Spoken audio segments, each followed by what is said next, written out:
This week was a bit of a wild one. Yes, the Dallas Cowboys cheerleaders announced and celebrated Breitling in the NFL, Vacheron dropped a pair of new dial color updates that are making me sweat a little bit, while Christopher Ward put the 12 on a diet, making it better than ever, and oh, so much more. So sit back and relax and give your thumbs a break from scrolling through your video feed while I break down 5 stories from the watch industry, giving them roughly 1 minute and putting my own weird little twist on things. And no, I am not going to be talking about Tay-Tay here, even though her boy is from the great CLE, because this is time well spent.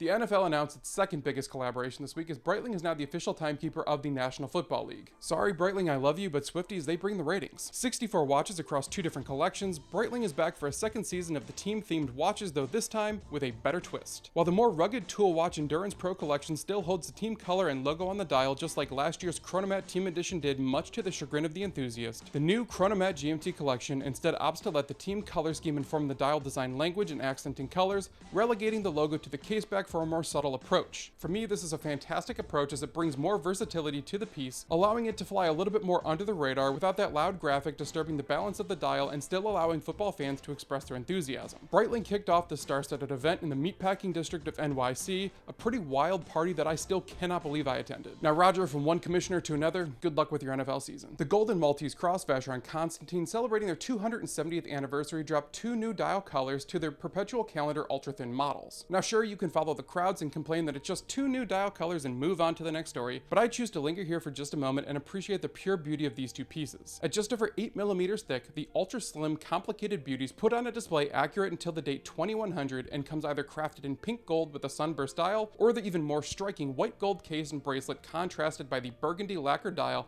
that makes me sweat a little bit. Not to be stingy when spending $120,000, they do each come with a bracelet and 2 additional rubber straps just in case you're feeling sporty in the moment. But for me, the Overseas On bracelet is an integrated package that is hard to beat, and that blue dial Overseas Moonphase retrograde date still phantomly haunts my wrist. Maybe one day it'll make its way back to me. In what turned out to be a very busy week for Christopher Ward, they hit the headlines not once but twice. First announcing that they were rolling back their tariff bump up in pricing and going back to pre-tariff prices as the enthusiast audience cheered. The second time announcing the new Christopher Ward, the 12-660. Putting their original cult classic hit, the 12, on a slimming diet, the new 660 brings the original case thickness down from roughly 10mm to just over 6.5mm thick. Now while they might not seem like a large difference on paper, it makes the world of difference on wrist, as the new 660 feels like an entirely different thing altogether. Along with the new dimensions comes a new visual design and of course a new movement for the model. The entire case has been proportioned and redesigned to fit the new slim theme while ditching the old milled pattern dial in favor of a finer grained texture. Indices and hands have also been redesigned, ditching lume in favor of a dressier appearance, and a thoughtful approach is carried over into the bracelet, where a redesign has created a more uninterrupted seam from link to clasp with a thinner buckle. Inside beats the manually wound Sellita SW210-1B, achieving a power reserve of roughly 42 hours while operating at a smooth 4 Hz. Now really the only slight downside to this is that we are losing 70 meters of water resistance, and there's a slight bump up of $400 in price point, but for those out there who are complaining about the slight bump in price point, you're really not paying attention to the incredible amount of change that has happened to the 12 in this case, and really you should take a closer look. Zenith plucked a piece of space rock from the sky, put it inside of their flagship Chronomaster Sport, and made the former Japanese limited edition now a worldwide release. The almost monochrome offering balances the gray tone cold jagged edges of the dial with a smooth black ceramic bezel falling off to the cold steel surrounds. Coming with both the rubber strap and steel bracelet, though in my time with it I found myself really only wearing the rubber, the Chronomaster Sport Meteorite is quite a pleasant package to look at, blending sporty elements with a fine finished package. I still get a bit confused looking at the 1/10 of a second hand spinning very quickly around the dial thanks to the El Primero movement inside, but if you do like that aspect, it is a very compelling high-end chronograph that is still the Daytona alternative on the market. Now at $1,750, I really don't expect to see a whole lot of these floating around in the wild, but I do have to say that this is a pretty nice looking piece from Zenith, but I can't get over the fact that that small 6 o'clock indice really looks like a security camera staring back at me. And finally, I'm actually going to bring 2 collaborative watches from content creators in the New York City area to you because I think you should probably know about them. Now the first you've probably seen is Ben's Watches has teamed up with Wren Watches to bring you the volcano themed Wren Diver 1 Magma. It is an orange to black gradient dive watch with darkening accents burnt from the heat of this release. Now I've actually seen this watch in person on Ben's wrist, and I have to say it's pretty great looking and stands out as a pretty unique piece in terms of color scheme while being Swiss made, powered by an SW200,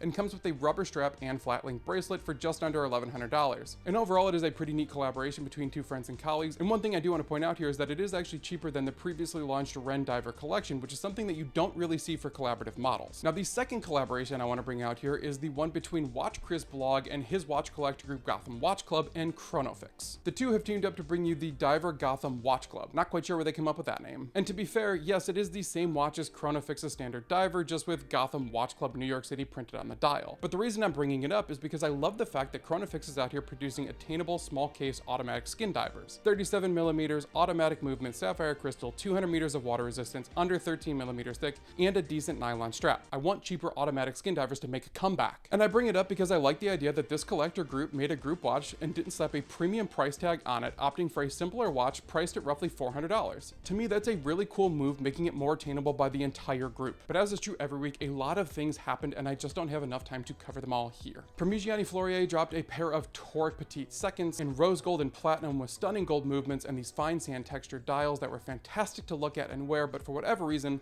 the brand always feels like a bit of a fling for me rather than a lasting romance. La Chute d'Original, inspired by the blues of dawn, introduced a new Panamera calendar with skeletonized dial, allowing you to peek through at that fantastic movement beneath. British brand Fears beefed up a trio of collections with a Brunswick in charcoal and rose gold plated details resting in that beautiful cushioned case, a Redcliffe leaning more on the sportier side of things, and yet another stunning Brunswick jump hour, which at some point I really need to add to my collection. And fine, Taylor Swift wore a Cartier tank while doing her fake photo shoot with Cleveland native Travis Kelce. I will have links to everything that I just talked about and quite a bit more down in the description down below, so if you're interested, please check that out. Tune in next week as I have quite a few events coming up and a few watches that I've had hands-on recently with that I can't quite talk about yet, but I'm really excited to share with all of you. I'm actually going to be headed up to Lime Rock this weekend to look at some vintage cars, get thrown around the track, and I'm going to be writing up a watch spotting and wrist spotting article for Worn & Wound, so if you're interested, tune in on Worn & Wound to check that out. If you want more live coverage of that, do follow me on Instagram as I'll be posting live as all of that's happening, and I'd love to connect with all of you there. But anyway, I know your time is valuable and I really appreciate you spending some of it with me. I will be back next week with another collection of stories, but until then, peace.